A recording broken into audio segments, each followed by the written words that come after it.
Nothing could have prepared me for what happened. Not the hundreds of hours of classroom learning. All the practical training exercises in the world were for nothing. A squadron of fighter jets may have stood a chance, but I doubt it.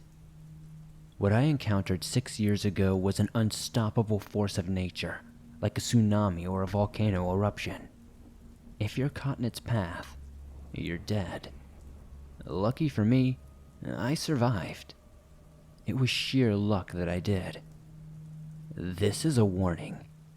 Stay out of Yosemite National Park. 6 years ago, I was a mounted patrol ranger. On that day, Buckley, my Mustang stallion, and I were on patrol near Tulum Meadows when I noticed a man approaching us in the distance. He waved his arms at us frantically and collapsed to the ground. He clutched his chest and struggled to catch his breath. His mouth was wide open as he gasped for air. I thought he might have been having an asthma attack and kicked Buckley into a sprint. As we came closer, I immediately noticed blood on his shirt, but he didn't appear to be wounded. He cried out for help as I jumped off Buckley and went to see if there was anything I could do while I radioed for medical assistance. Before he could catch his breath, the man incoherently told me something about his son being injured and something about a tour group. I told him to concentrate on catching his breath so he could tell me what was happening more clearly. Once he was able to speak, he introduced himself as Greg. He told me what happened with his tour group. Honestly, I couldn't believe it until I experienced it for myself. He said they'd been on a guided tour in the woods nearby, and everything was fine until there were a series of explosions among the tour group. Greg said his son's cell phone had exploded in his pocket, and his wife's digital camera had blown to pieces inside the carrying case. All of their electronic devices had blown up, including the tour guide's radio. He also mentioned that a man had collapsed on the spot and remained unresponsive. Of course, his main concern was for his son. He said shards from the phone were lodged in his leg and he suffered burns. They tried to tend to the wounds before he came running for help. I relayed the information back to the base, requesting medical assistance on my position once Greg led me back to the injured group. While I didn't like to ride double on Buckley, time was of the essence. Greg was far too exhausted to allow him to continue on foot. The tour group could not have been too far away if he had made it to me. Buckley could handle the weight, and we needed to get there as soon as possible. He likely would have died of a heart attack if I didn't give him a ride. Perhaps that would have been a mercy compared to how he died later on. We rode alongside the stream, heading directly to the tree line in the distance. The path was familiar, as it was a popular destination for a moderate hike. Greg showed me where to go. As we came closer to the trees, I felt a rising warmth on my side, exactly where my radio was attached to my belt. Remembering what Greg told me earlier about the electronics, I immediately reached down and removed the radio from my holster. It felt like it had been under the sun for hours. It was so damn hot. It burned the palm of my hand, and I dropped it to the side. Upon hitting the ground, it sparked before it exploded. Buckley got startled at the sound and bucked. I comforted him as best as I could while charging ahead. The further into the woods we went, Buckley became more agitated. He bucked hard, nearly tossing Greg and me off of him. It wasn't like Buckley to not follow commands. He had been trained for the service since he was a colt. The further I tried to force him to continue, the more he fought until I decided to leave him behind. Buckley fought like crazy when I tried to tie him to a tree. There wasn't much I could do against a 3,500-pound horse. If he wanted to leave, he was going to leave. In a last-ditch effort, I tried to pull him and the rein slipped from my hand. Buckley turned back in the direction we had come from and disappeared into the woods. He'd probably ran back all the way to the stable like he was trained to do. Admittedly, this left me feeling a bit shaken. As we trekked through the woods, Greg asked if I had any idea what was happening, and I didn't really have an answer for him. Buckley getting spooked, I could understand something unnerved him. Something which Greg and I couldn't sense. But he could feel from the moment we entered those woods, exploding electronics was not something we were taught about in training. As I said earlier, nothing in the world could have prepared me for what came that day. Nothing. When I made myself known, I was immediately ambushed by several tourists. They all spoke at once requesting help for their loved ones. Being swarmed by everyone asking questions and asking for assistance did not help with the situation at all. From what I could see, most of the injured sustained burns and lacerations were probably not life-threatening. What really worried me was the unresponsive man Greg mentioned earlier. Through the crowd, I saw a woman sitting off to the side with a 1,000-yard stare in her eyes. She sat against a tree, alone next to a heavy-set man face down on the ground. I insisted on attending the man who clearly wasn't recovering or moving or showing any signs of life. From what I could tell, he wasn't even breathing. I ran over to the man and checked for a pulse while asking his companion if she felt okay. She didn't respond, and I could see why. There was no pulse. The man was dead. Falling back on my training, I immediately went and started the chest compressions. I reached underneath the man's side to flip him over, and my hands were immediately met with warmth and wetness. When I turned him over, I immediately jumped in surprise. My hands were covered in blood. There was a hole in the man's chest where his heart would have been if it hadn't exploded. I saw pieces of wire and metal surrounding the mangled meat of the wound. At the confirmation that her companion was indeed dead, the woman wailed so loudly everyone turned their attention to her. Between her sobs and scream, she only said one word, which I understood. Pacemaker. Seeing there was a casualty, I called out for someone to hand me something to cover the deceased face. No one moved or made a noise aside from the woman grieving her dead companion. It was here I noticed the absolute silence surrounding us. Usually, there are signs of life all around us making noises. Birds chirping, bugs buzzing, frogs croaking. It was at that moment I realized we were in danger, more than we knew. It was silent around us because the animals had either run away like Buckley had, or they remained silent to hide from what scared them. Whatever was happening, I needed everyone to get out of the woods quickly. I commanded the non-injured to assist the wounded and help them start walking out of the woods. One of the women in the group asked why I didn't just radio for help. I told her my radio had blown up and we needed to get out of here as fast as possible. Now, if you've ever done anything in life with a group of people, you'll understand that getting them to follow directions is damned near impossible. One person wants to fight back on anything you tell them because they don't respect authority. Another person yells at the person to comply.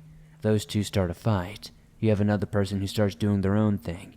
You have others following them. Groups split off into other groups and, it kind of just becomes a big mess.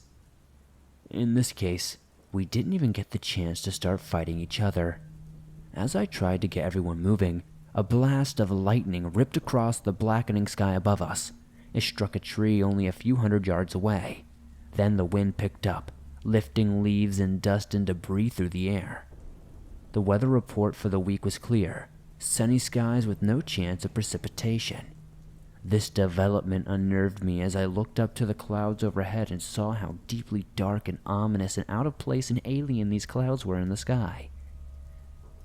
Buried somewhere within the primitive part of my brain, I recognized something was amiss in this isolated pocket of our world. It must have hit the others in the group as well, as some of them stopped and stared into the sky, petrified and frozen in place, awaiting their demise. Others rushed to grab their loved ones and drag them to safety. Still, others just abandoned the group in utter terror with nothing but instinct of self-preservation dominating the otherwise civilized and evolved parts of their being. What came next, I still see it whenever it storms. First, another eruption of lightning tore the sky asunder, nearly deafening me with its turbulent force. Then, in the electrical firebolts streaking across the sky, I saw the silhouette of a massive winged creature flying through the air. With each thrust of its colossal wings, it produced bolts of lightning crackling across the sky in all directions. I was glued to the spot, staring up at it through the tops of the trees and branches in awe. As the creature circled the sky above, with each flash and crackle of lightning, the sky filled with smaller versions of the beast surrounding their brood mother. It was at this moment I realized that this is what had spooked Buckley and all the other animals. They knew this creature was coming and ran for their lives. Our exploding electronics were our warning. Nothing as deep-seated as animal instinct, but a warning nonetheless. After witnessing this, I am ashamed to admit that I gave in to the part of me hell-bent on self-preservation and started to run away from the woods. But unfortunately, many others had already been running away, leaving behind those who tried to help their injured friends and family. If I had tried to help anyone at this point, I would have likely joined them in death. As I ran into the woods, I saw someone running in front of me rise into the air as if the invisible hand of God plucked them from the ground. There wasn't any time to process what I had just seen. I felt a sudden lurch beneath my feet, and I too was airborne. My first crazed thought was to assume one of those creatures had swept me off the ground. However, as the world spun, I realized nothing was holding on to me. Instinctively, I reached out and tried to take hold of a tree branch, but I couldn't get a grasp as they slipped through my hands, and I went further into the air. This happened at least a dozen more times until I finally grabbed hold tightly to a branch and managed to pull myself to the trunk. I still felt the force of being pulled upward as I held on and didn't let go until the whole thing was over and the creatures were gone. But I'm jumping ahead here. From my position, I had a clear view of what was happening. Unfortunately, the others hadn't been as lucky as I was. They continued to float into the air, spinning around, screaming, and reaching out like a doomed astronaut, untethered and floating into the vastness of outer space. It wasn't only other people either. There were deer, birds, and several other animals caught in the same trap. All of them floated through the air, high above the trees, and stopped their heavenly ascent at the same point. With one final screech from their brood mother, the smaller creatures circled through the air once and swooped down to enjoy their meal. Humans, animals, insects, whatever managed to float to that invisible line in the sky was consumed. The sound of their screeches and squawks masked the screams. I turned my head away, holding it against the tree, and tightening my grip on the tree trunk for dear life.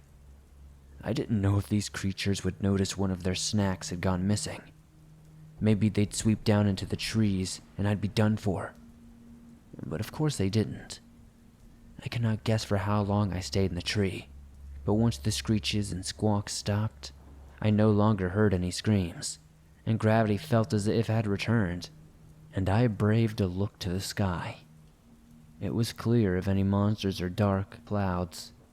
Nothing or no one floated in the air against the laws of gravity. The setting sun of dusk returned to its rightful place, dominating the sky and extinguishing the last remnants of the light in the day. All had returned to normal, except for my state of mind. I climbed down the tree, slowly and steadily as my muscles ached. Once I reached the ground, I sat down and allowed myself to rest. My mind was reeling. My body was thrashed. I closed my eyes for what felt like a minute, maybe just two, and awakened to a paramedic shaking me awake. Moments later, I was carted off in an ambulance and treated for my wounds.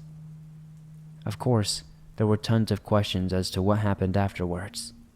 The whole incident was chalked up to a random, freak tornado happening in the area, and the tour group was wiped out in the resulting storm. According to the authorities on the scene, there were dark clouds over the section of the woods and they saw a massive cone touch down. As far as I was concerned, I let them tell whatever story they wanted to make it all go away. It's not like anyone would believe me anyway. Not long after the incident, I decided to quit being a park ranger and moved to Philadelphia to live with some family for a while, before getting back on my feet again. I just couldn't stand the thought of being in the forest anymore, after seeing what I saw. So, when it storms, I run for cover indoors and stay away from windows. I drown myself in alcohol and take a few extra Xanax to avoid the inevitable thoughts which creep into my mind right before I go to sleep. But in my nightmares, I'm always back to Yosemite. Buckley and I on patrol, and we see Greg coming toward us in need of help.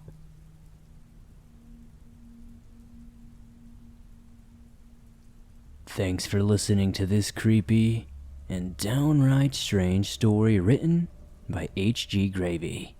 If you enjoyed this story, be sure to hit that like button as it helps me out a ton. The more likes this video gets, the more YouTube promotes it in the algorithm, and that's incredibly helpful to me. If you're listening to this on iTunes or a different podcast platform, please give this episode a 5-star rating, as that really helps me out a ton.